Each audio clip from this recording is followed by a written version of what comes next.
दिखा दिया। इस हार को महागठबंधन के सहयोगी दल तो स्वीकार कर रहे हैं, लेकिन कांग्रेस के भीतर ही हार के कारणों को लेकर दो मत सामने आ रहे हैं। नतीजों के बाद महागठबंधन में जितनी निराशा है, उससे ज्यादा आपस में ही एक दूसरे को दोषी ठहराने की होड़ मची है। महागठबंधन की अहम पार्टी कांग्रेस में ही हार के कारणों को लेकर नेता एकमत नहीं है, तो इंडी गठबंधन में शामिल डीएमके को भी लगता है कि महागठबंधन में आपसी खींचतान ही हार की वजह रही। डीएमके बिहार के नतीजों को इंडी गठबंधन के लिए सबक बता रही है। डीएमके अध्यक्ष और तमिलनाडु के मुख्यमंत्री एमके स्टालिन ने कहा, बिहार के नतीजे इंडी ब्लॉक के लिए एक सबक हैं। चुनाव परिणाम कल्याणकारी कार्यक्रमों पर निर्भर करते हैं, सामाजिक वैचारिक गठबंधनों, राजनीतिक संदेशों पर निर्भर करते हैं। हमें इससे बहुत कुछ सीखना है। अपने एक्स पोस्ट में स्टालिन ने नीतीश कुमार को जीत की बधाई दी और कड़ी मेहनत करने वाले तेजस्वी को भी। लेकिन चुनाव में जीत के लिए एमके स्टालिन ने जिन बातों का जिक्र किया, जाहिर है उन्हें महागठबंधन में इसकी भारी कमी दिखी। मसलन कल्याणकारी कार्यक्रमों, सामाजिक और वैचारिक महागठबंधनों और राजनीतिक संदेशों की। महागठबंधन में चुनावी फायदों के लिए पार्टियां एकजुट तो हुई, लेकिन उनके बीच सामाजिक और वैचारिक एकजुटता नहीं दिखी। हालांकि स्टालिन ने चुनाव आयोग पर भी सवाल उठाए, लेकिन महागठबंधन के लिए की गई उनकी टिप्पणी काफी कुछ बयां कर गई। महागठबंधन में शामिल कुछ दलों ने हार की जिम्मेदारी स्वीकार की है। आरजेडी सांसद मनोज झा ने जो कहा, उससे लगता है कि वो राहुल गांधी के चुनाव आयोग पर वोट चोरी के आरोपों से सहमत नहीं है। देखिए, मैं मानता हूं सबसे पहले तो जदयू, बीजेपी और आरएलएम, हम, एलजेपी, रामविलास जी, उनको बहुत बहुत शुभकामनाएं। बिहार की बेहतरी के लिए कुछ ब्लूप्रिंट तेजस्वी जी ने सामने रखा था, पलायन, नौकरी, और जो बिहार का हिस्सा बना मानस का, उस पर काम करें। हमारी जो भी संख्या है असेंबली में, हम उस संख्या के आधार पर लगातार मूल्यांकन करते रहेंगे। बहरहाल, जब एक इतना बड़ा मैंडेट मिलता है किसी गठबंधन को, तो अपोजिशन बाहर भी होता है और मैंडेट के अंदर भी एक अपोजिशन की संभावना रहती है। डिप्टी सीएम के पद को लेकर महागठबंधन में खींचतान का केंद्र रही वीआईपी के मुकेश सहनी ने ना नुकुर किए बिना जनादेश को स्वीकार कर लिया और कहा कि विफल होने की समीक्षा करेंगे। वो होगा, फिलहाल ये जनादेश को हम स्वीकार करते हैं, जनता ने दिया है, और जो जीते हैं एनडीए उनको मैं बधाई देता हूँ, शुभकामना देता हूँ।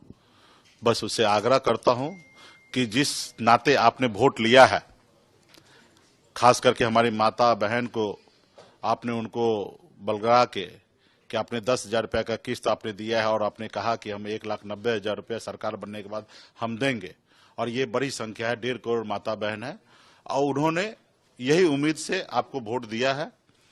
आप सरकार बनने के बाद तुरंत जो दूसरा किस्त है 1,90,000 रुपये जो हर माता बहन के खाता में देने का काम आप करेंगे, और मैं देख रहा हूं कि इसमें माता बहन जो है, खास करके उनका वोट जो है एनडीए के पक्ष में गिरा है, जिसके कारण इतनी बड़ी उनकी सफलता और इतनी बड़ी जीत हो रही है, क्योंकि ये इस तरीके से जीत हम लोग कभी सोचे नहीं थे। आरजेडी के बाद महागठबंधन की दूसरी अहम पार्टी कांग्रेस जनादेश को आसानी से स्वीकार नहीं कर पा रही है। कांग्रेस के भीतर ही हार को लेकर दो तरह की बातें सामने आ रही। दिल्ली में कांग्रेस के शीर्ष नेतृत्व ने हार को अविश्वसनीय करार देते हुए वोट चोरी और चुनाव आयोग पर ठीकरा फोड़ा। उधर कर्नाटक कांग्रेस के अध्यक्ष और डिप्टी सीएम डीके शिव कुमार का बयान कुछ और ही कहानी कहता दिख रहा। डीके शिव कुमार ने कहा कि नतीजे आ गए हैं, चिंता क्यों, छोड़ो, जो हुआ सो हुआ। जनता ने उन्हें बहुमत दिया है, ये हमारे लिए एक सबक है। हमारे नेता पहले ही इस पर अपनी राय दे चुके हैं। भविष्य में हम कांग्रेस और इंडी गठबंधन के लिए नई रणनीति बनाएंगे। यानी डीके शिव कुमार भी मानते हैं कि एमके स्टालिन से वो सहमत हैं और हार से सबक लेने पर जोर दे रहे। लेकिन हास्यास्पद ये है कि डीके शिव कुमार के बयान से कुछ ही देर पहले उनके मुख्यमंत्री सिद्धारमैया ने भी पार्टी के केंद्रीय नेतृत्व की लाइन पर चलते हुए हार के लिए वोट चोरी को ही जिम्मेदार बताया था। कटिहार के कांग्रेस सांसद और पूर्व केंद्रीय मंत्री तारिक अनवर ने भी हार के लिए महागठबंधन और कांग्रेस पार्टी के अंदरूनी हालात को जिम्मेदार बताया। तारिक अनवर के मुताबिक महागठबंधन में शामिल पार्टियों के बीच तालमेल नहीं था। टिकटों के बंटवारे के लिए फॉर्मूला होना चाहिए था। अब समय आ गया है कि कांग्रेस कुछ कठोर कदम उठाए। अखिल भारतीय कांग्रेस कमेटी के प्रभारी समेत पूरे राज्य इकाई में बदलाव हो। राज्य इकाई में ऊपर से नीचे तक नया रूप दिया जाना चाहिए। कांग्रेस के वरिष्ठ नेता शशि थरूर ने भी बिहार में हार के लिए कांग्रेस को गंभीरता से सोचने की सलाह दी। हालांकि चुनाव प्रचार में न उन्हें बुलाने का दर्द भी छलका। मैं बिहार में नहीं था, मुझे पार्टी ने प्रचार के लिए नहीं बुलाया था। पार्टी की जिम्मेदारी है कि वो समझे गलती कहाँ हुई।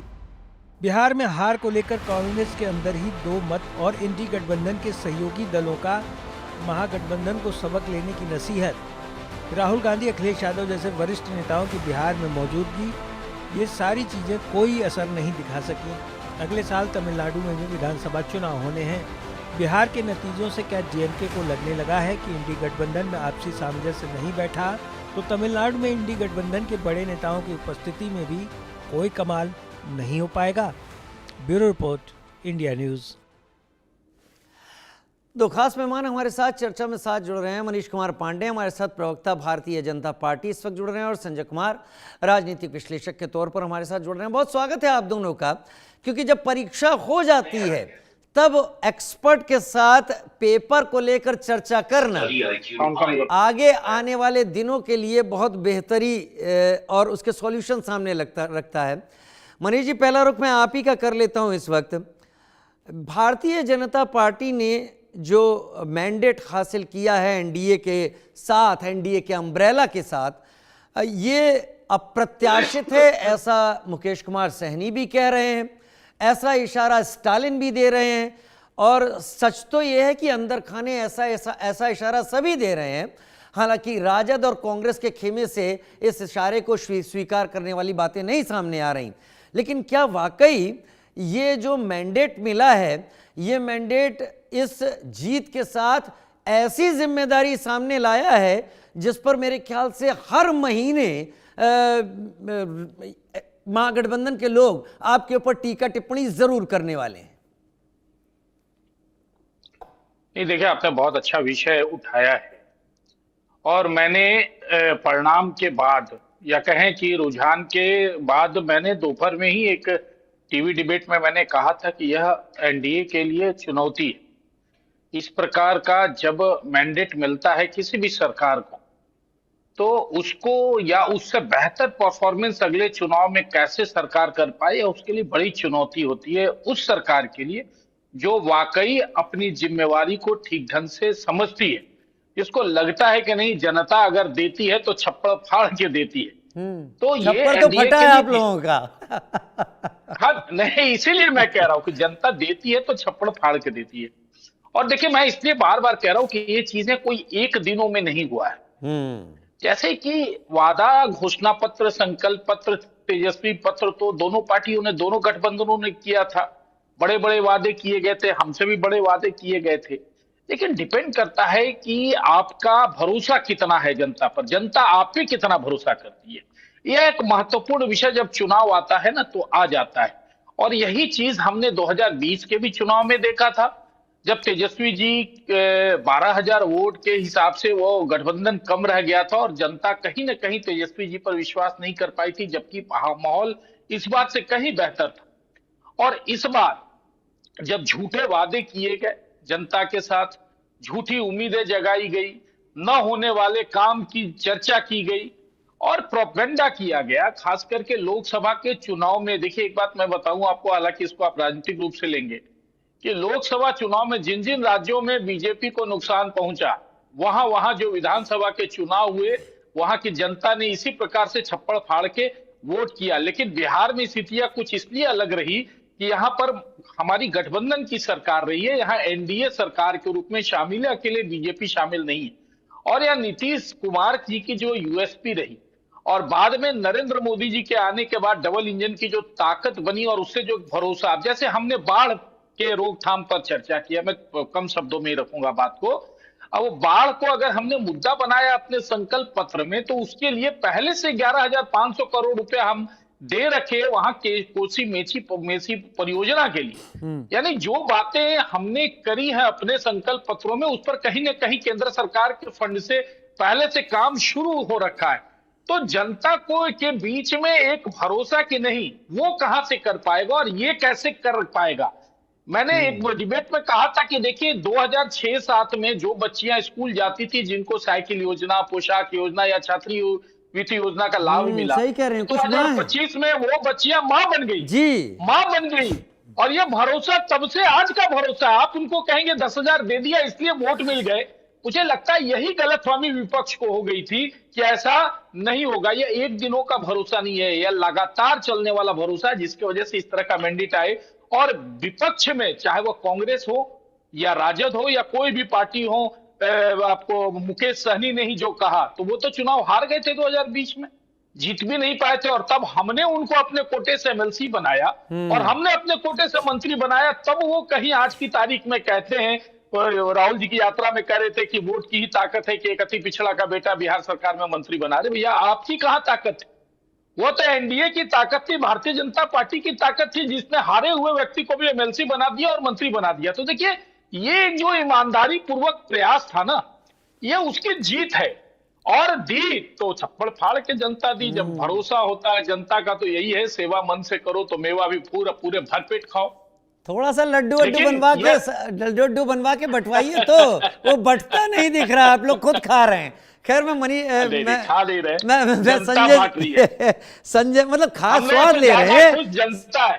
सार्थक रूप में लीजिए, आप उस लड्डू का स्वाद ले रहे हैं और उससे ज्यादा नहीं। मेरा कोई इसमें कमेंट नहीं था। लेकिन संजय जी, एक नियम होता है विज्ञान में कि एब्सोल्यूट कुछ भी नहीं होता। 243 में से अगर 200 का मार्क कोई पार करता है तो एब्सोल्यूट के नजदीक जाता है चुनावी राजनीति में। क्या यहां पर जाना, इस ऊंचाई पर जाना, अगली बार के पैमानों को और ऊंचा ले जाने से रोकेगा? फिर मजबूरी होगी कि बराबर तो रखा जाए और फिर टफ टास्क होंगे। लेकिन हारा कौन है यहां पर? क्या मुद्दे हारे हैं या फिर राजनीतिक दल हारे हैं?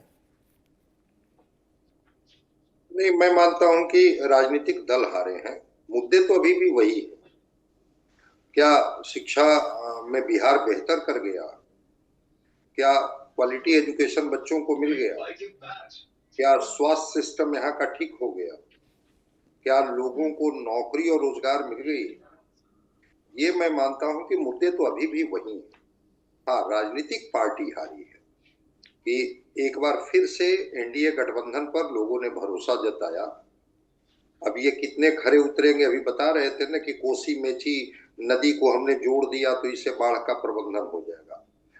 भाई, नदियों का पेट गाद से भरा हुआ है बिहार की नदियां, और जब तक वो पूरा गाद को हटाया नहीं जाएगा, ड्रेन आउट नहीं किया जाएगा, तब तक बाढ़ की विभीषिका एक नदी को कनेक्ट करने से नहीं रुकेगी। क्या नेपाल के साथ कोई एग्रीमेंट हो गया कि जो वो हिमालय जोन में जो बारिश होती है और उसके साथ जो नदियों के साथ गाद आती है और कोसी, कमला बलान और गंडक और ये बूढ़ी गंडक जो तूफान मचाती है उन इलाकों में, उसके लिए कोई एग्रीमेंट नेपाल सरकार के साथ हुआ कि भाई हम बैराज बनाएंगे और जो हम हाइड्रो इलेक्ट्रिसिटी का उत्पादन करेंगे वो आपको दे देंगे, बदले में हमारे यहाँ बाढ़ से हम अपने लोगों को मुक्त कर देंगे। संकल्प पत्र में इसकी चर्चा है। तो बाढ़ मुक्त बिहार हो। अमित शाह जी कह रहे थे जमुई में कि 25 चीनी मिल हम शुरू कर देंगे, इंडस्ट्रियल जोन बनेगा बिहार, एआई और आईटी हब की बात की जा रही है। बिल्कुल, अगर ये अच्छी चीजें हैं कि इंडस्ट्रियलाइजेशन की तरफ बिहार बढ़े, इतनी सीटों देने के बाद भी अगर बिहार रोजगार युक्त बिहार बने, पलायन मुक्त बिहार बने, तो ये बड़ी उपलब्धि होगी। मुद्दे नहीं हारे हैं, मुद्दे तो भी जस के तस है, मुद्दे वहीं खड़े हैं। जनता ने भरोसा जताया एनडीए पर, इससे मैं सहमत हूं। और जो इनके अपोनेंट्स पार्टी थी उन पर उन्होंने भरोसा नहीं जताया, और उसके कारण हैं। अगर कुछ चीजें इन्होंने दिया है जो विजिबल है, अच्छी सड़कें बनी है बिहार में, कौन डिनाई कर सकता है? गांव में बिजली पहुंची है, कौन डिनाई कर सकता है? और 125 यूनिट बिजली फ्री दे करके एक उसमें उन्होंने बूस्टर डोज दे दिया। अगर महिलाओं के सशक्तिकरण के लिए, उनके इंटरप्रेन्योरशिप के लिए अगर इन्होंने 11 लाख सेल्फ हेल्प ग्रुप जीविका दीदियों के माध्यम से तैयार किया, 1 करोड़ 41 लाख का, ये एक बड़ी बात है। अगर 35% रिजर्वेशन दे करके और डोमिसाइल दे करके बेटियों को मनोबल बढ़ाया कि तुम अगर शिक्षा में अच्छा करती हो, हम तुम्हें नौकरी भी देंगे और तुम्हें स्थानीयता का लाभ भी देंगे और स्कॉलरशिप की राशि भी देंगे तुमको, मैं मानता हूं कि ये एक कदम है। लेकिन फिर वही नीति आयोग की रिपोर्ट पर, चूंकि आपके पैनल में कोई विपक्ष के लोग नहीं बैठे हाँ हुए जी। हैं, तो शायद वो ज्यादा बेहतर तरीके से और चीजों को रख लेते। तो मैं मानता हूं कि जो आपने सवाल पूछा उसका पिन पॉइंटेड आंसर है, मुद्दे अभी भी वहीं के वहीं हैं। और मुद्दे जब वहीं हैं तो अगर इतना बड़ा मैंडेट, लैंडस्लाइड विक्ट्री आपको मिली है, तो आपसे उम्मीदें, अपेक्षाएं भी उतनी ही बड़ी हो गई। ठीक है संजय जी, एक बार फिर आपसे ही शुरू करता हूं। संजय जी, इस सवाल को फिर वापस अब लौटा के ले जाऊंगा, पहले आपसे और फिर मनीष जी के पास जाऊंगा। संजय जी, ये चुनावों ने जो परिणाम दिए हैं, कहीं बहुत अब खुलकर मनोज झा ने भी इस बारे में बोला, सहनी साहब भी बोल रहे हैं, बाकी और लोग भी बोल रहे हैं।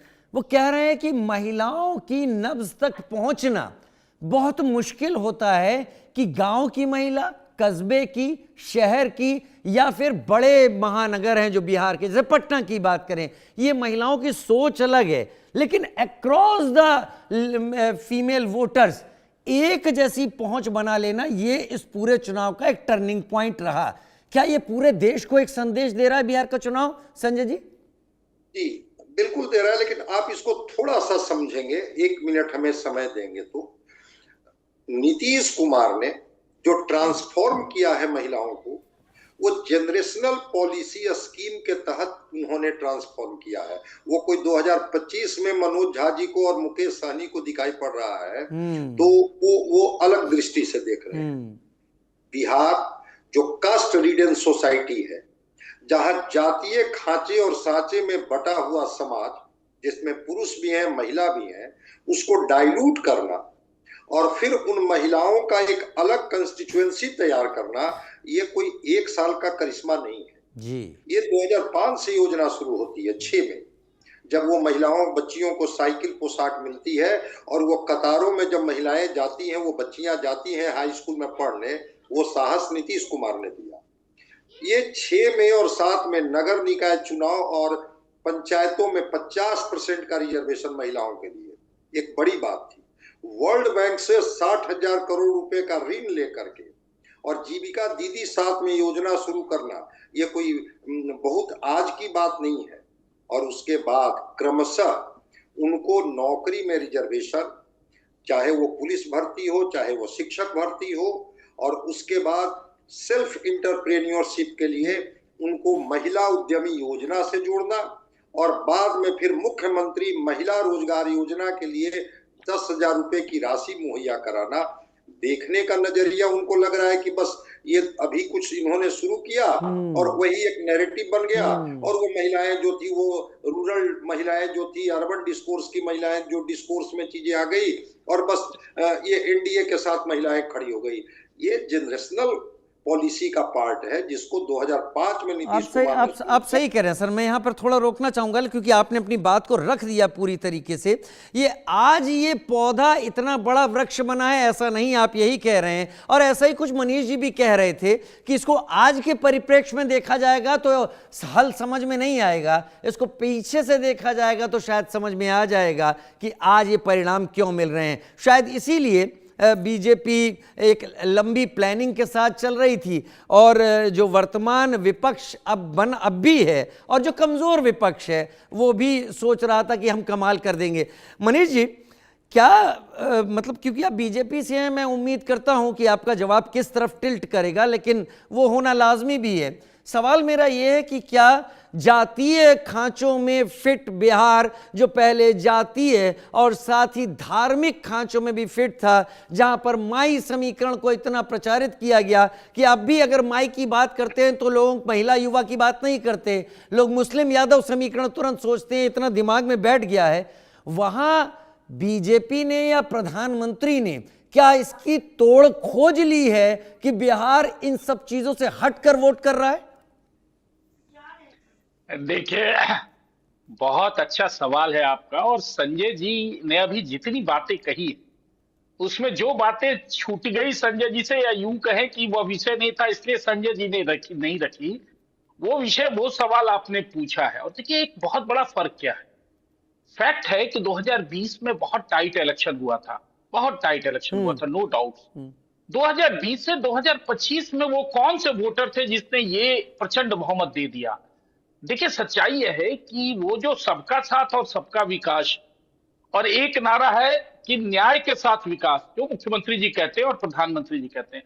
फैक्ट यह है कि हमने जो माई समीकरण कह दें या कास्ट वो बेस वोटिंग कह दें, उसमें हमने अपने विकास के माध्यम से सेंधमारी की है। आज यही वजह है कि यह जो रिजल्ट आपको देखने को मिला है, उसने, क्योंकि हमने भेदभाव नहीं किया ना, बिजली पहुंची तो हर टोले हर मोहल्ले में पहुंची। Exactly. अगर स्वास्थ्य की सुविधा पहुंची, अगर ये जो विकास हुआ ना, उसमें भेदभाव कुछ नहीं हुआ। पुल बने, पुलिया बने तो हर जगह के बने, हर इलाके के बने। जहां हमें वोट नहीं मिलता था, जिन जिलों में हम कमजोर थे, हमें सीटें ज्यादा नहीं मिलती थी, उन जिलों में उसी अनुपात में पुल पुलिया बने, सड़कें बनी, बिजली गया। तो मैं एक सभा को संबोधित कर रहा था चुनाव में संजय जी, मैं आपको बताऊं वहां करीब 5000 की भीड़ थी। मैंने हाथ उठवाया कि इसमें से कोई एक व्यक्ति बताइए जिसके घरों में बिजली नहीं पहुंची है। मुझे आश्चर्य हुआ कि एक व्यक्ति ऐसा नहीं था जो हाथ उठाए कहे कि मेरे घरों में बिजली नहीं पहुंची है। देखिए यह विकास है, उसमें जात पात या ये जो बिहार बेस्ड जो पॉलिटिक्स होती थी वो पॉलिटिक्स ये बदला है। बिहार की राजनीति नहीं, देश की राजनीति की दशा और दिशा पिछले 11 वर्षों में बदली है, जिसमें बिहार सबसे प्रथम अग्रणी में रहा, क्योंकि यहाँ जात पात सबसे ज्यादा होता रहा था और ये जात पात की लड़ाई लड़ते थे। लेकिन अगर 10,000 रुपए का लाभ पहुंचा तो सबको पहुंचा, बिजली पहुंची तो पहुंची। तो इसलिए यह फैक्टर यहाँ पर इस चुनाव में नहीं रहा। लेकिन मुद्दों के जहां तक बात होती है, संजय जी से मैं थोड़ा सा यहाँ इत्तेफाक नहीं रखता। संजय जी मेरे आइडियल हैं, बहुत अच्छा विश्लेषण करते हैं और बड़ा न्यूट्रल होकर विश्लेषण करते हैं। लेकिन देखिए क्या है कि एक समय था जब 23,885 करोड़ का बजट था, आज 3,16,895 करोड़ का अगर बजट हो गया, तो ये मुद्दों के कारण ही यह संभव हो पाया। लगातार प्रयास करने से आर्थिक विकास दर अगर 4.8 से 11.9% हो गया, तो कहीं ना कहीं अगर ग्रामीण सड़कें 384 किलोमीटर से 1,17,000 किलोमीटर की अगर हो गई है, तो इस पर वर्कआउट हुआ है ना। तो ये मुद्दे जो वो उठा रहे थे चुनाव में, वो मुद्दे उनके चले नहीं, इसीलिए कि ग्रामीण सड़कें उस घर उस परिवार तक पहुंची। वो विकास ग्रामीण अर्थव्यवस्था जो था, कृषि का। मनीष भाई आपकी इसी बात पर आता हूं। मैंने कुछ आलोचकों को यूट्यूब सोशल मीडिया है उसमें मैंने उनको सुना और वो ये कह रहे थे कि जब वो बिहार के गांवों में इन प्रचार के दौरान पहुंचे कि लोगों से पूछा जाए कि क्या हुआ, तो उन्हें अपनी गाड़ी से उतरना नहीं पड़ा, ठीक गांव तक वो अपनी गाड़ी से पहुंचे। नहीं तो पहले गाड़ी 1 किलोमीटर दूर छोड़ते थे और फिर किसी तरह से पगडंडी पर जाकर गांव पहुंचते, तो सड़कें बनी, ये वो आलोचक भी मान रहे हैं। लेकिन यहां पर इससे इतर कि जीत किन मुद्दों पर हुई, लोगों ने क्या वर्डिक्ट दिया। बिहार के सबसे बड़े राजनीतिक परिवार कहे जाने वाले लालू यादव परिवार में एक घमासान और छिड़ गया। बेटी रोहिणी आचार्य जो इस बात से फेमस थी पूरी दुनिया में कि उन्होंने अपने पिता के लिए अपनी किडनी तक देने में हिचक नहीं महसूस की, कल वो एयरपोर्ट पर जिस हालत में थी, उन्होंने तो यहां तक कहा कि मुझ पर चप्पल उठाई गई, गालियां दी गई। एक बेटी अपना घर अगर रात में छोड़ती है तो 2 वजहों से, या तो उसके ससुराल में कोई इमरजेंसी आई है या फिर परिवार में कुछ ऐसा हो गया है जिससे उसे मायके में नहीं रहना पड़ रहा। क्या कहा रोहिणी आचार्य ने पटना एयरपोर्ट के बाहर और फिर दिल्ली पहुंच के, दोनों बातें सुनते हैं।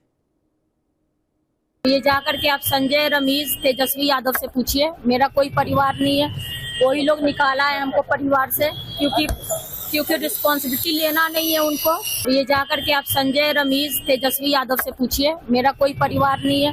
वही लोग निकाला है हमको परिवार से, क्योंकि रिस्पॉन्सिबिलिटी लेना नहीं है उनको। रोहिणी जो बोलती है सच बोलती है, और जिसको भी कंडेम करना आकर सामने मेरे सामने बैठवाइए। तो किसके शहर पे हुआ है उनसे जाके पूछिए, संजय यादव से पूछिए, रेचल यादव से पूछिए, सजमी क्या नाम है उसका, ये कोई लड़के का क्या नाम था, रमेश से जाके पूछिए। आप जाइए वहाँ पे, पिताजी मेरे साथ हमेशा। कल मेरे माता पिता भी रो रहे थे, मेरी बहन रो रही थी मेरे लिए। मुझे भगवान ने मुझे सौभाग्य दिया कि मुझे मेरे इस तरह के माता पिता मिले जो मेरा हर समय मेरा साथ दिए। मुझे मुझे बस इतना ही कहना है कि भगवान ना करे कि आप लोग के भी घर में कभी मेरे जैसी बहन बेटियां, जिस घर में भाई हो, भाई लोग का ही योगदान होना चाहिए। का सारा बलिदान बेटी लोग दी, और जब बेटी को सवाल पूछे तो आप बोल दीजिएगा कि आप ससुराल में जाओ, तुम्हारा शादी हो गया है। एक परिवार के विवाद को राजनीतिक चर्चा का केंद्र नहीं बनाना चाहिए, लेकिन जब परिवार के विवाद के केंद्र में जो हो वो सार्वजनिक व्यक्तित्व हो, वो चुनाव लड़ चुकी हो, वो डॉक्टर हो, भले प्रैक्टिस ना करती हो, उन्होंने एक ऐसी मिसाल कायम की है जिस मिसाल की दुहाई दी गई थी। मनीष जी, मैं आपसे ही शुरुआत करता हूं। मनीष जी, मेरे को 20 सेकंड सुनिएगा जरूर। रोहिणी आचार्य का एक्सपोस्ट, कल मुझे गालियों के साथ बोला गया मैं गंदी हूं, मैंने अपने पिता को गंदी किडनी लगवा दी, करोड़ों रुपए लिए, टिकट लिया, तब गंदी किडनी मैंने लगवाई। मैं बोलूंगी कि आज के बाद किसी के घर रोहिणी जैसी बेटी ना हो। कल एक शादीशुदा महिला, एक बहन, एक बेटी, एक मां को जलील किया गया, मारने के लिए चप्पल उठाई गई, मैंने अपने आत्मसम्मान से समझौता नहीं किया। अरे छोड़िए, हम किसी राजनीतिक परिवार के बारे में बात नहीं करेंगे, लेकिन मनीष जी, आपकी सरकार अब आने वाली है। एक महिला अगर जाकर किसी पुलिस के दरवाजे पर खड़ी होती है या हिम्मत भी नहीं करती है, वो अपनी बात पोस्ट करके भी कह देती है, एक घरेलू हिंसा का मामला तो दिखाई पड़ता है ना। क्या डॉक्टर रोहिणी आचार्य का यह दर्द कि उनको इतने गंदी गालियां दी गई, मारने के लिए चप्पल उठाई गई और रात में उन्हें घर छोड़ना पड़ा, ये क्या कोई कानूनी एक्शन लेने के लिए आपको मजबूर नहीं करता है मनीष जी, एनडीए की सरकार को? आपने ऐसे सवाल किए हैं जो मेरे लिए मैं बहुत देखिए मुखर होकर बोलता हूं, लेकिन आपको नहीं लगता कि जब राहुल गांधी वोट अधिकार की यात्रा कर रहे थे बिहार में और जैसे जैसे आरोप लगा रहे थे चुनाव आयोग पर कि सीधा चुनाव आयोग को उन पर कार्रवाई करनी चाहिए थी?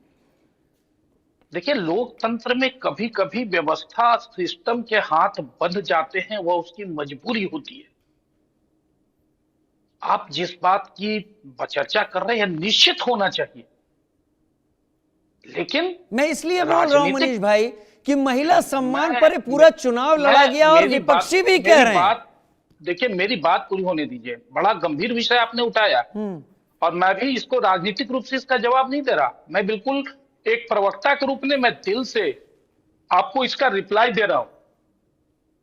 लेकिन आज की तारीख में बिहार में जिस प्रकार से या देश के अंदर जिस प्रकार से पिछले कुछ वर्षों से गंदी राजनीति की जा रही है, चाहे वह अडानी के मामले में हो या अन्य दूसरे मामलों में, आज अगर आप कार्रवाई करते हैं, एफआईआर करते हैं, तो उसका क्या स्वरूप दिया जाए? ठीक है, मैंने कहा कि वह आपका कहना बिल्कुल सही है कि खुद से कॉग्निजेंस लेना चाहिए, कोर्ट को लेना चाहिए इस विषय में। आप पुलिस प्रशासन को तो छोड़ दीजिए, लेकिन जब एक तरफ स्तर इतना गिर जाए किसी भी विषय का, किसी भी मतलब रूप से, कि भाई और बहन, किडनी देने वाली बहन कहे कि मेरे ऊपर आरोप लगा कि, मतलब पहली बार सुनने में आया कि किडनी भी गंदा और साफ होता है क्या? और मुझे नहीं लगता कि रोहिणी आचार्य ने, राजनीतिक रूप से हम विरोधी हैं, लेकिन रोहिणी आचार्य ने कोई इसका पॉलिटिकल माइलेज लेना होता तो चुनाव के पहले लेती, इस तरह की बातें करती। और अगर उसके ऊपर चप्पल उठाया गया या उसने जो, देखिए एक बात आपको बता दें, आप तो आज की तारीख कह रहे हैं ना, चुनाव के पहले ऐश्वर्या राय के साथ जो व्यवहार हुआ या ऐश्वर्या राय ने जो आरोप सीधा सीधे राबड़ी देवी पर लगाए, लालू प्रसाद के मुंह सिल गए, उस पर तो कुछ भी वक्तव्य नहीं निकला। सही कह रहे हैं आप। और आज जो रोहिणी आचार्य के ऊपर जो हुआ है, जिस प्रकार से वो बोली, और इतना ही नहीं, मैं आपको बताऊं, अब संजय जी बैठे हैं, थोड़ा विश्लेषण करेंगे इसका। अभी रोहिणी आचार्य की आवाज दिल्ली पटना एयरपोर्ट पर और दिल्ली एयरपोर्ट जाने के बीच में, जब दिल्ली एयरपोर्ट उतरी तो उनकी आवाज फंस गई थी, यानी पूरे रूंधी हुई थी, वो आवाज रूंधी हुई थी, रोने वाली थी। मैं वही कह रहा हूं कि पूरे रास्ते वो रोती हुई गई होगी, तब उसकी आवाज बैठ गई, वो बोलने की स्थिति में नहीं थी। सोचिए जरा सा, एक किडनी की महिला का इन लोगों ने कितना बुरा हाल किया, और वो भी आरोप किस पर लगे? 2 बाहरी लोगों पर और एक भाई पर, और 2 माता पिता जो राज्य के मुख्यमंत्री रहे, कोई प्रतिक्रिया नहीं है। ठीक है कि आपने अभी तक बिहार वासियों को, बिहार के मतदाताओं को, जो उन्होंने आपको सपोर्ट किया था, उसके प्रति अभी तक आपने आभार जताने का भी उचित नहीं समझा कि हम उनको जो भी मैंडेट दिया है, जो लोग आपके समर्थक थे, जो वोट दिए, उनके प्रति कम से कम आप सार्वजनिक रूप से अपने सोशल मीडिया अकाउंट से आप आभार प्रकट कर दीजिए। लेकिन बहन गई थी, कुछ तो 2 लाइन शब्द कुछ तो लिख देते। लेकिन इसलिए मैंने कहा कि आपने कहा कि पुलिस कार्रवाई कर सकती थी, क्यों नहीं कर सकती थी? लेकिन आज अगर कार्रवाई होती तो आप विमर्श करने के लिए उस विषय पर बैठती कि कार्रवाई उचित था या अनुचित था। दिक्कत ये हो जाती है कभी कभी।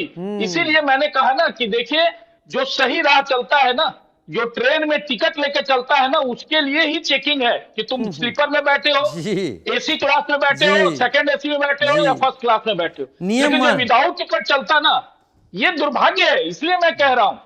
लेकिन यह जो घटना घटी है ना, देखिए, यह पाप का घड़ा भर गया है पूरी तरीके से, और यह अब धीरे धीरे दरक रहा है, और अब ये और दरकेगा। अभी तो यह शुरुआत हुई है, अभी तो ये, इसलिए मैंने कहा कि देखिए, अत्याचार का अंत होता है, मैं यही कहता हूं, और इसमें सब लोग गुनहगार हैं। मैं तो सीधा कहूंगा, जिस दिन ऐश्वर्या राय के बाल खींचे जा रहे थे, उस दिन क्यों घर की सारी महिलाओं के मुंह सिले हुए थे एकदम। अगर उस समय अगर कोई खड़ा हो जाता बोलने के लिए, तो आज वह बेचारी उस महिला को, इसलिए मैं कह रहा हूं ना कि किसको किसको सेव करेंगे, किसके किसके पक्ष से बोलेंगे, क्या करना है इसका। लेकिन द्रौपदी, सच्चाई यही है कि द्रौपदी ने तो देवव्रत भीष्म के ऊपर भी कहा था कि जब भरे दरबार द्रौपदी के साथ ये हो रहा था तो खामोश वो भी थे। लेकिन मैं संजय भाई आपका रुख करूंगा, मैं रोहिणी आचार्य के ट्वीट से ही रुख करना चाहूंगा। मैं सभी शादीशुदा बहनों को बोलूंगी, जब आपके मायके में कोई बेटा भाई हो तो भूलकर अपने भगवान रूपी पिता को ना बचाएं, अपना ससुराल देखें, अपने बारे में सोचें। ये बड़ा गुनाह हो गया कि मैंने अपना परिवार, अपने बच्चों को नहीं देखा। किडनी देते वक्त पति न ससुराल से अनुमति ली। कभी ना करे भगवान की किसी घर में रोहिणी जैसी बेटी हो। संजय जी, ये बहुत बड़ा प्रभावशाली परिवार है। ये इस बार अपने बेटे को, आज तारीख कितनी है माफी के साथ, 16 तारीख है, 18 तारीख को तो तेजस्वी शपथ लेने वाले थे। खैर, अगर जीतते तो इस परिवार में इससे पहले तेज प्रताप को पार्टी और परिवार दोनों से बेदखल कर दिया गया, पहली घटना। उसी दौरान ऐश्वर्या का जो कहानी आई वो अभी हमारे मनीष भाई ने रखी, और ये तीसरी घटना। ये लालू प्रसाद यादव जी के परिवार में क्या वाकई कुछ ऐसा चल रहा है जो सतह पर आना अब शुरू हुआ है, अभी तक दबा हुआ था? बिल्कुल, ये वो जो आपने महाभारत का जिक्र किया कि द्रौपदी का चीरहरण हो रहा था और धृतराष्ट्र किस तरह से चुप थे, और उस सभा में बैठे हुए भीष्म पितामह द्रोणाचार्य भी जो हैं वो चुप्पी लगाए हुए थे, वो भी कुछ नहीं ये कर पा रहे थे। तो कभी कभी जो भावना होती है वो फूट जाती है, जिसको कहते हैं ना कि सामने आ जाती है, और वो पीड़ा ही तो होगा। एक बेटी जिसने कहा कि भाई हमने इसकी परवाह नहीं की कि कल हमारे जीवन का क्या होगा। बिल्कुल, जो किडनी, 2 किडनी होता है, अगर एक किडनी डोनेट भी कर दिया जाता है तो एक किडनी से व्यक्ति उसी तरह से जीवित रह सकता है, लेकिन ईश्वर ने और नेचर ने, दोनों ने 2 किडनी दिया है। एक किडनी अगर वो सबसे पहले कोई बेटी तैयार हुई देने के लिए तो रोहिणी आचार्य, और एक मिसाल उन्होंने कायम की। अब वो उसी बेटी का ये रिएक्शन है, ये पीड़ा है कि मैं सभी बेटियों से कहूंगा कि अपने पिता के उस हालत में अब अपनी किडनी अपने परिवार से किनारे हट करके अपने ससुराल की इच्छा के विरुद्ध, अपने बच्चों के इच्छा के विरुद्ध आप पिता को दें। अब सोचिए, तो पिता पुत्री के रिश्ते के बीच में अगर इस तरह की बात आ रही है, ये तो सवाल है। राजनीति तो होते रहेगा, चुनाव हारते जीते, लेकिन अगर ये सामाजिक ताना बाना, पारिवारिक ताना बाना ये टूट जाएगा, फिर रख क्या जाएगा भाई? चलिए संजय जी, माफी के साथ मेरे साथ क्षितिज मिश्रा जी भी इस वक्त नेता आरजेडी जुड़ गए हैं, और बड़ा, क्षितिज भाई बहुत अच्छा लगा, क्या जुड़ गए क्षितिज भाई हमारे साथ? क्षितिज भाई, बहुत अच्छा लगा कि आप आए यहाँ पर और आप अपनी बात रखने आए, वरना तो अभी प्रचार के दौरान हमेशा पार्टी प्रवक्ता हमारे पास आते थे। चलिए आप ही आए इस बारे में। क्या परिवार में जो कुछ चल रहा है और जो चुनाव में हुआ ये कहीं से आपस में लिंक्ड है, जुड़ा हुआ है? क्या आप ऐसा समझते हैं जिसके चलते रोहिणी आचार्य को इतना ज्यादा ऐसी बात लिखनी पड़ी जो कोई परिवार की महिला सामने रखने से पहले 10 बार सोचती होगी, और शायद कोई चारा ना बचाओ तब उन्होंने ये लिखा हो? क्षितिज भाई, देखिए, ये दो अलग चीजें हैं। चुनाव का परिणाम अलग चीज है, चुनाव लड़ना अलग चीज है, और रोहिणी जी का जो बयान है, रोहिणी जी ने जो अपने बातों को रखा है, वो अलग चीज है।